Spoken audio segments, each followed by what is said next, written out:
Welcome back! More AC Shadows nonsense. This time from IGN. We all know they're bought and paid for.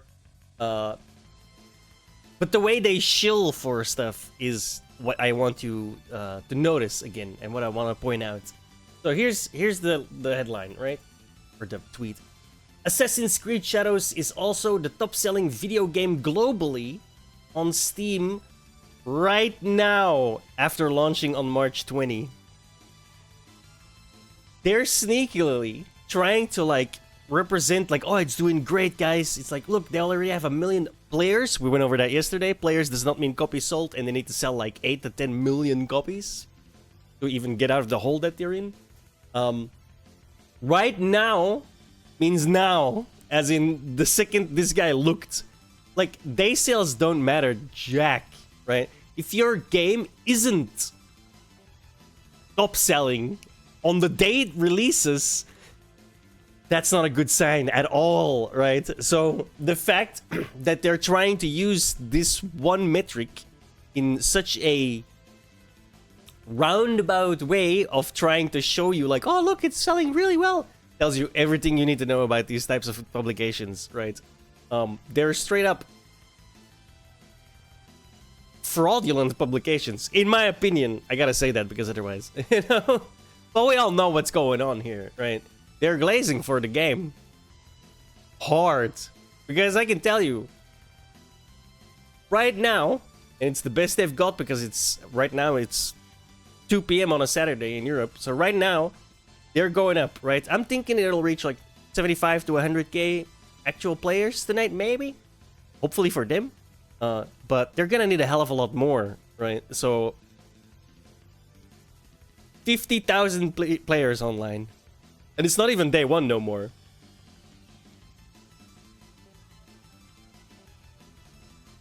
Let's see what a real hit looks like. Oh, oops, 1.3 million. Actually, almost 1.4 million. That's what a real hit looks like. This is a fake, okay? So when IGN comes out and lies to your face, technically they're not lying, but they're misrepresenting, which I would still consider a lie. Legally, who knows what that is.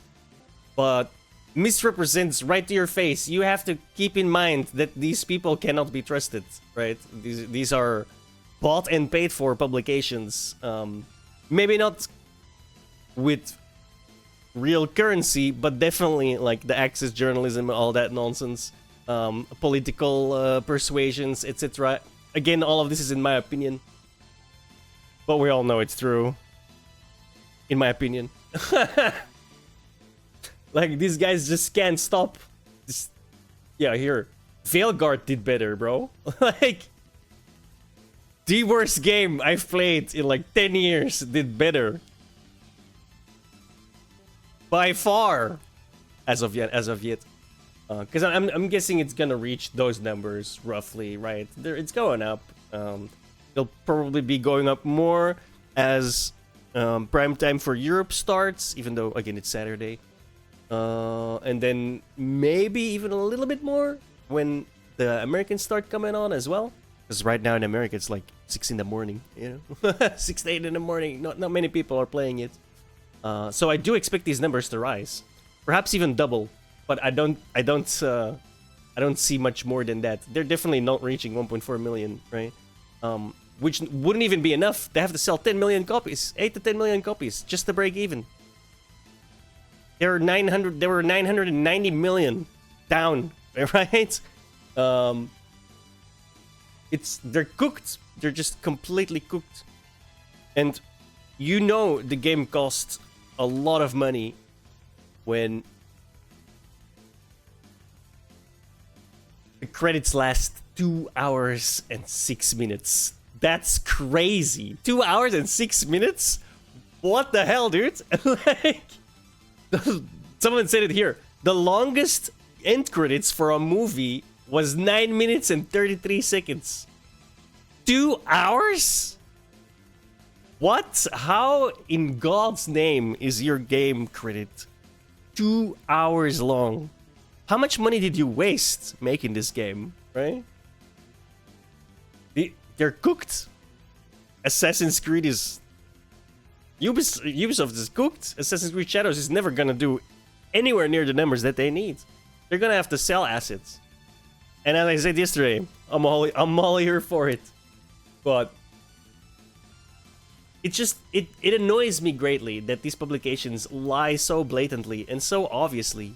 Like, they treat their readers, the few that they have left, like complete imbeciles. And they expect to not go bankrupt. They expect to not get shuttered. You can't trust gaming journalists. You can't trust anything they say. This is a blatant misrepresentation of the actual facts in the matter. Like, whoever wrote this is just a liar, in my opinion. So, be careful when you read stuff, right? Always do your own research, because when you go look at the real numbers, right? I mean, this is embarrassing, right? This is utterly embarrassing. Yeah, sure, Ubisoft never had many big numbers on Steam, but back in the day when they didn't have big numbers on Steam, they also didn't have a subscription service. Now they do. As we went over yesterday in the previous video, $20 does not a $70 make, or $130, right? Which is why they're probably they put a battle pass in the single player game, probably to like get as much money as possible out of this. And I get that because they need it, but they're not gonna get it. And I'm glad that they're not. Like, Ubisoft needs to go. We gotta start fighting back against these types of monetization schemes. 130 euros for this bullshit just for the head start and like some extra nonsense in game, and then you still get a battle pass in your single player game? Let the market speak. Go bankrupt, right? Sadly today it's Saturday, so the Ubisoft stock is still only down 7% from yesterday, right? Because well, they're not open, right? So yeah, sad, but I guarantee you this is gonna not climb tomorrow or on Monday, right? I would have loved to see it go down a little bit more, because some of the companies in our hobby, in our sphere, we could really do without, and Ubisoft is definitely at the top of the list of those. So I'm extremely happy to see these go down in flames. It's really funny. And once again, it shows exactly what you should think about gaming journalists, right? They will misrepresent as hard as they can because A, access journalism, B, they like what the message is politically. The message, you know what I mean? And hopefully they go bankrupt too. Right, we don't need any of this. We don't need these companies. We're actually, I do believe they're a net negative to our space as a whole, and I am glad to see them go. Those are my thoughts. Leave your thoughts in the comments down below. Thank you so much. Peace the hell out.